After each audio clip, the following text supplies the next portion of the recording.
Hello everyone, welcome back to my channel Siri vlogs. ఈరోజు Ramzan special నేను ఇంట్లో palak paneer and పుల్కా చేస్తున్నాను. నా స్టైల్లో నేను ఎలా చేస్తాననేది మీకు కూడా చూపిస్తాను.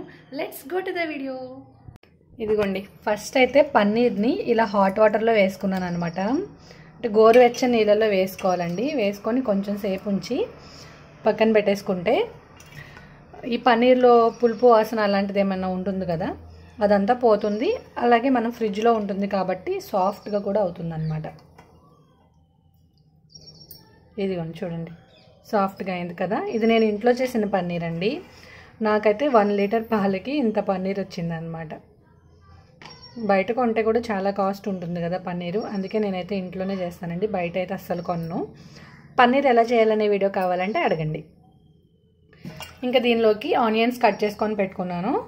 ఇంకా ఫ్రెష్ క్రీమ్ లేదు నా దగ్గర. ఇది పాల మీద మేగడండి. దీన్ని తీసుకొని బాగా బ్లెండ్ చేసుకొని పెట్టాను అనమాట. ఇంకా అల్లం వెల్లుల్లి పేస్ట్, అలాగే ఇది వచ్చి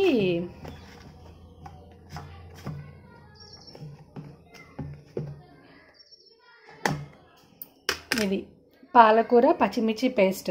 ఎలా చేశాననేది నేను క్లిప్ యాడ్ చేస్తాను, చూడండి. ఇంకా ఈ తర్వాత ఇప్పుడైతే ఫస్ట్ పుల్కాకి పిండి కలిపేసుకొని పక్కన పెట్టుకుంటానండి. 1 అవర్ మాత్రం అది బాగా కలుపుకొని ముందు పెట్టుకున్నామంటే బాగుంటుంది కదా, పుల్కాలు అనేవి చక్కగా పొంగుతాయి. అందుకని ముందైతే పిండి కలిపేసుకుందాము. ఇవైతే రెడీగా పెట్టేసుకున్నాను.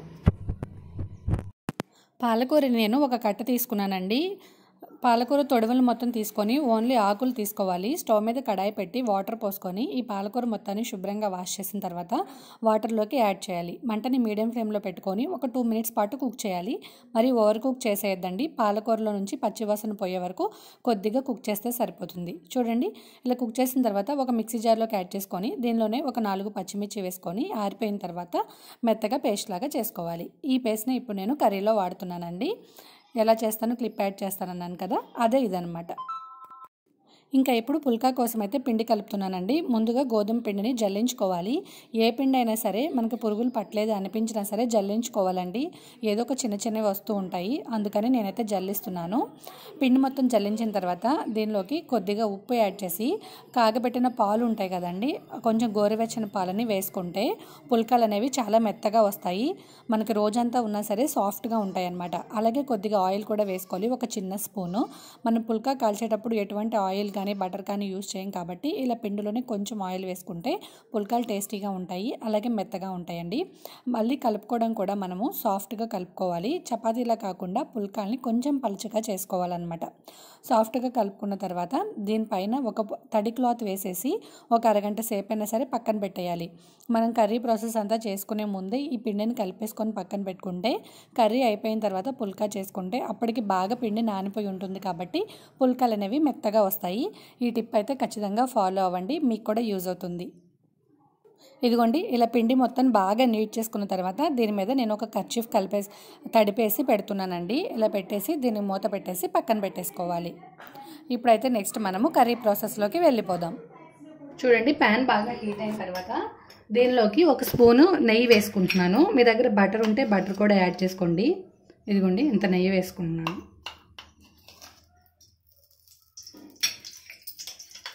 నెయ్యి వేసుకుంటే ఫ్లేవర్ బాగుంటుందండి.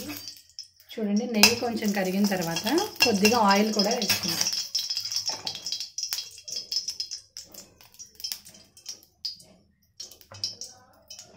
మనకి ఆనియన్స్ ఫ్రై అవ్వాలి కాబట్టి కొంచెం ఆయిల్ ఆనియన్కి సరిపడా వేసుకోండి.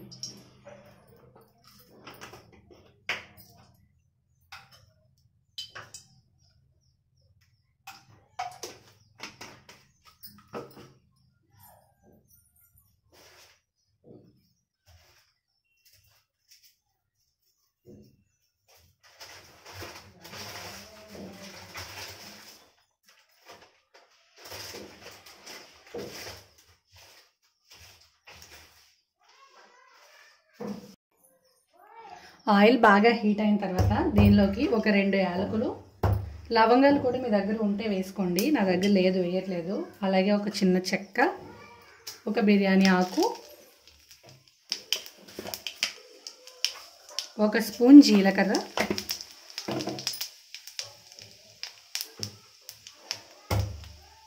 ఒక 2 వెల్లుల్లి,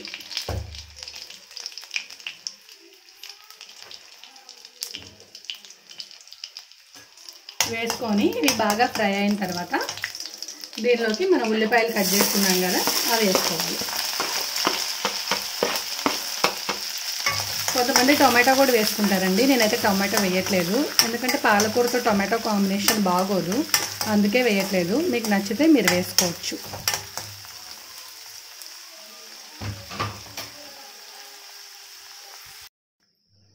చూడండి, ఆనియన్స్ ఆల్మోస్ట్ ఫ్రై అయిపోయిన తర్వాత దీనిలోకి ఒక చిన్న స్పూను అల్లం వెల్లుల్లి పేస్ట్ కూడా వేసుకోవాలి. మరీ ఎక్కువ వేసుకోవద్దండి, కొంచెమే సరిపోతుంది.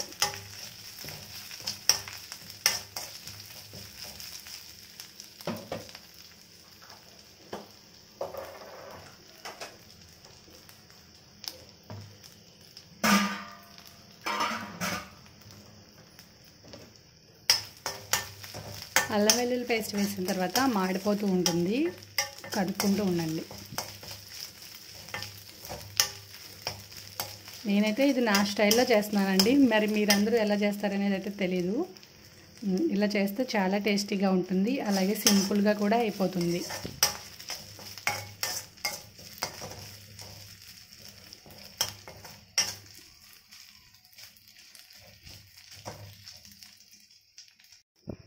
చూడండి, ఆనియన్స్ అల్లం వెల్లుల్లి పేస్ట్ అనేది బాగా వేగిపోయింది.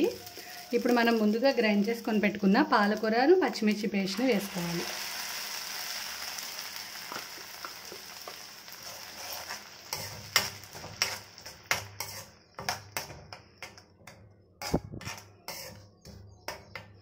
పాలకూర పచ్చివాసన వస్తుంది కదండి, ఆయిల్లో బాగా ఫ్రై అవ్వాలన్నమాట. అలాగే దీనిలోకి కొంచెం వాటర్ వేసుకొని పోసుకోవాలి.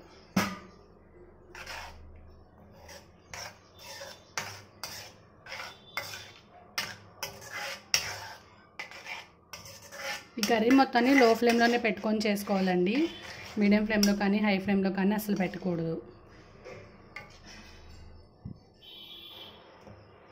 ఇప్పుడు ఈ పాలకూర పేస్ట్ అనేది బాగా ఉడకాలి.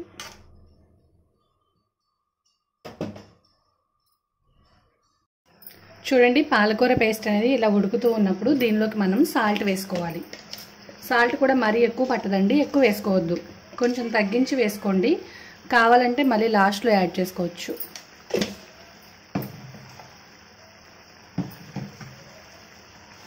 కొంచెం ఉప్పు వేసాక మనం ఆల్రెడీ పచ్చిమిర్చి వేసాం కాబట్టి కొద్దిగా కారం వేస్తున్నాను.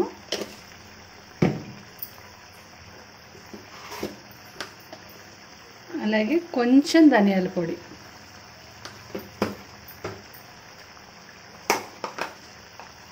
ఒక చిటికెడు గరం మసాలా,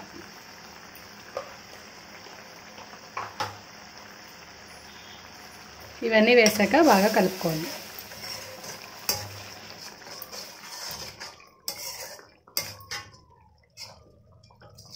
ఒక 2 నిమిషాలు కలుపుకున్నాక పన్నీర్ వేసేసుకోవచ్చండి. పన్నీర్ ఎక్కువసేపు కుక్ అవ్వాల్సిన పని లేదు.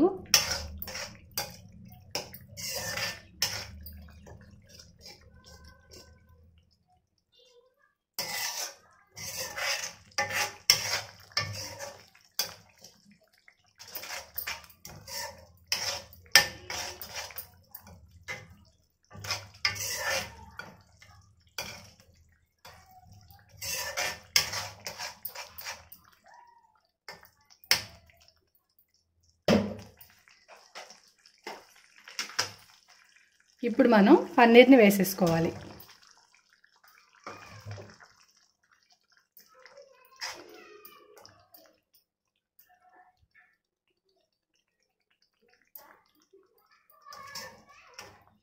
పన్నీర్ వేసి ఒకసారి కలుపుకోండి. పన్నీర్ వేసాక ఎక్కువసేపు కుక్ అవ్వాల్సిన అవసరం లేదండి, ఆల్రెడీ మనకి పన్నీర్ సాఫ్ట్గానే ఉంటుంది కదా. కొంచెం ఈ మసాలాలన్నీ పట్టే వరకు కొంచెం సేపు కలుపుకుంటే సరిపోతుంది.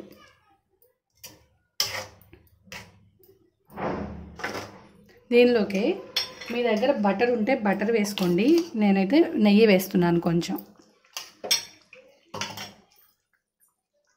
అలాగే ముందుగా ఫ్రెష్ క్రీమ్ పక్కన పెట్టుకున్నాం కదా, క్రీమ్ని కూడా యాడ్ చేసుకోవాలి.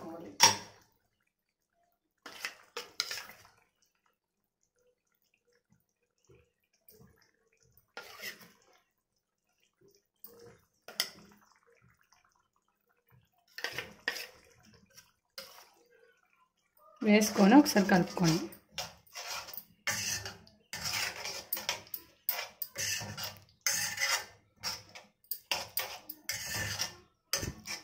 చూసారా ఎంత సింపుల్గా అయిపోయింది కదండి. ఇది ఒక 10 మినిట్స్ చాలండి. ఇవన్నీ ముందే అరేంజ్ చేసుకొని పెట్టేసుకుంటే 10 మినిట్స్లో మనకైతే కర్రీ రెడీ అయిపోతుంది.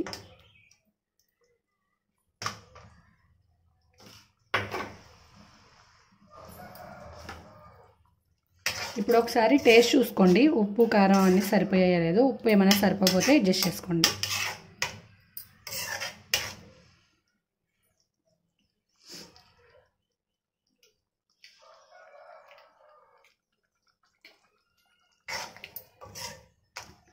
నాకైతే కొంచెం ఉప్పు తగ్గిందండి, కొంచెం ఉప్పు వేసుకుంటున్నాను.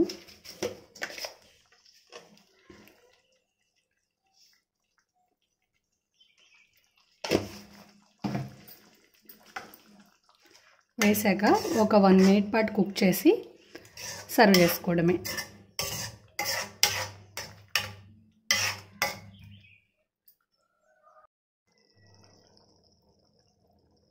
కర్రీ అయితే రెడీ అయిపోయిందండి. ఇంకా ఈ స్టేజ్లో స్టవ్ ఆపేసుకోవడమే. చూడండి, కర్రీలో నుంచి ఆయిల్ బయటకు వస్తుంది కదా, ఇలాంటి స్టేజ్లో స్టవ్ ఆపేసుకొని సర్వ్ చేసుకోవాలి.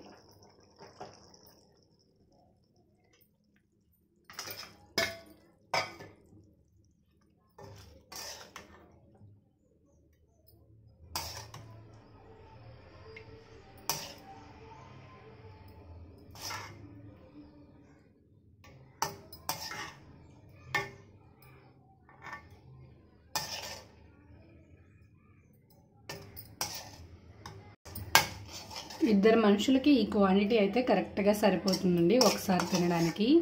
మీరు కనుక ఎక్కువ మంది ఉంటే దానికి తగ్గట్టుగా పాలకూరని పన్నీర్ని అడ్జస్ట్ చేసుకోండి. నేనైతే పాలకూర ఒక కట్ట తీసుకున్నానండి, మేమిద్దరమే కాబట్టి. చూసారు కదా, చూస్తుంటేనే నోరు ఊరుతున్నట్టుంది. లుకింగ్ డెలిషియస్ అనిపిస్తుంది కదా. మీరు కూడా తప్పకుండా ట్రై చేయండి. ఇంకా మనం పుల్కా ప్రాసెస్లోకి వెళ్ళిపోదాం. పిండిని మళ్ళీ ఒకసారి మూత తీసిన తర్వాత బాగా నీట్ చేసుకోవాలండి. పిండి ఎంత బాగా కలిపితే చపాతీలు కానీ పుల్కాలు కానీ మనకు అంత మెత్తగా వస్తాయి. పిండిని ఒకసారి బాగా కలుపుకున్న తర్వాత మళ్ళీ ఒక్కొక్క చిన్న ముద్ద తీసుకొని మీకు ఎన్ని చపాతీలు కావాలంటే అన్ని చపాతీలు చేసుకొని పక్కన పెట్టేసుకోండి. చపాతీలు చేసిన తర్వాత ఎక్కువసేపు పక్కన పెట్టేసుకొని ఉంచకూడదండి, అప్పుడు ఆరిపోయి గట్టిగా అయిపోతాయి. చేసిన వెంటనే మనం కాల్ చేసుకోవాలి. మనం చేసేది 2-3కే కాబట్టి ఒకేసారి చేసుకుంటూ కూడా కాల్చుకోవచ్చు. నేను మీకు చూపించడం కోసం చేసి తర్వాత కాల్చి చూపిస్తున్నాను అనమాట. చూడండి, ఇలా చపాతీలు అయితే మొత్తం అంతా చేసేసుకున్నాను. ఇప్పుడు స్టవ్ మీద ప్యాన్ పెట్టుకొని ప్యాన్ బాగా హీట్ అయిన తర్వాత మీడియం ఫ్లేమ్లో పెట్టి చపాతీలను వేసుకోవాలి. లో ఫ్లేమ్లో పెట్టి చపాతీలు ఎప్పుడు కాల్చుకోకూడదండి, అప్పుడు గట్టిగా అయిపోతాయి, మెత్తగా అయితే అస్సలు రావు. మీడియం ఫ్లేమ్లో పెట్టుకొని వేసుకోవాలి. తర్వాత దానిపైన ఎయిర్ బబుల్స్ లాగా ఫామ్ అవుతుంది కదా, అటు ఇటు కూడా తిప్పుకున్న తర్వాత ఇలా బబుల్స్ వచ్చినప్పుడు డైరెక్ట్గా తీసుకొని స్టవ్ మీద పెట్టేయాలి. స్టవ్ మీద పెట్టినప్పుడు కూడా మీడియం ఫ్లేమ్లో పెట్టుకుంటేనే పుల్కా అనేది చక్కగా పొంగుతుందండి. లో ఫ్లేమ్లో పెడితే పొంగదు. చూడండి, నేను చూపిస్తున్నాను కదా, పుల్కాలు చక్కగా పొంగుతున్నాయి. ఎంత సాఫ్ట్గా వచ్చాయనేది కూడా మీకు చూపిస్తానండి. అండ్ మీకు చూస్తేనే అర్థమవుతుంది కదా పుల్కాలు సాఫ్ట్గా ఉన్నాయని చెప్పి. పిండి అలా నేను చెప్పిన టిప్స్తో ఫాలో అయ్యి కలుపుకున్నారంటే పుల్కాలు అయితే చాలా సాఫ్ట్గా వస్తాయండి. చూడండి, ఇలా బబుల్స్ వచ్చినప్పుడు హై ఫ్లేమ్లో పెట్టి డైరెక్ట్ మంట మీద పెట్టేయాలి. చూసారా, చూపిస్తున్నాను ఎంత మెత్తగా ఉన్నాయో. ఇప్పుడు ప్లేట్ తీసుకొని సర్వ్ చేసుకోవడమే. చాలా ఈజీ అండి ఈ పుల్కా అండ్ పాలక్ పన్నీర్ చేసుకోవడం. ఒకసారి మీరు కూడా ట్రై చేసి మీకు ఎలా వచ్చిందనేది నాతో కామెంట్ సెక్షన్లో షేర్ చేయండి. అలాగే మన ఛానల్లో ఏ వీడియోస్ చూడాలనుకుంటున్నారో కూడా కామెంట్ చేయండి. ఇంకా మేమైతే రంజాన్ రోజు స్పెషల్గా లంచ్ కోసం నేను ఇలా ప్రిపేర్ చేశానండి. మీ ఇంట్లో ఏమేమి స్పెషల్స్ చేశారో కామెంట్ చేయండి. అలాగే ఈ వీడియో నచ్చితే లైక్ చేసి ఛానల్ సబ్స్క్రైబ్ చేయడం మాత్రం మర్చిపోకండి. Thank you friends, bye.